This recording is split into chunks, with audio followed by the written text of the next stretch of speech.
I do want to comment on the news about executive bonuses at AIG. I think some of you have heard a little bit about this over the last few days. This is a corporation that finds itself in financial distress due to recklessness and greed. Under these circumstances, it's hard to understand how derivative traders at AIG warranted any bonuses, much less $165 million in extra pay. I mean, how do they justify this outrage to the taxpayers who are keeping the company afloat? In the last 6 months, AIG has received substantial sums from the U.S. Treasury. And I've asked Secretary Geithner to use that leverage and pursue every single legal avenue to block these bonuses and make the American taxpayers whole.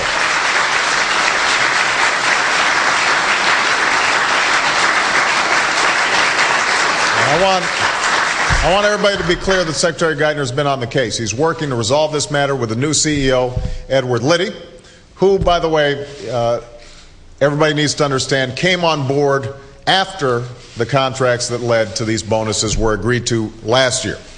But I think Mr. Liddy and certainly everybody involved needs to understand this is not just a matter of dollars and cents. It's about our fundamental values. All across the country, there are people who are working hard and meeting their responsibilities every single day without the benefit of government bailouts or multi-million-dollar bonuses.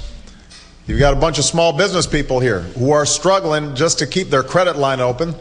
They are foregoing pay, as one of our entrepreneurs talked about. They are, in some cases, mortgaging their homes and doing a whole host of things just in order to keep things afloat.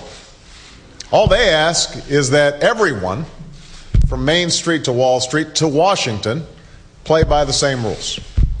That is an ethic that we have to demand.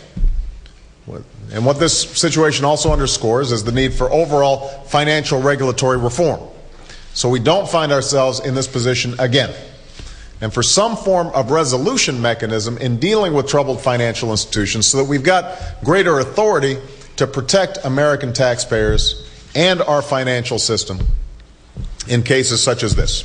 You know, we already have resolution authority. Excuse me, I'm choked up with anger here. We already have some of that resolution authority when it comes to a traditional bank.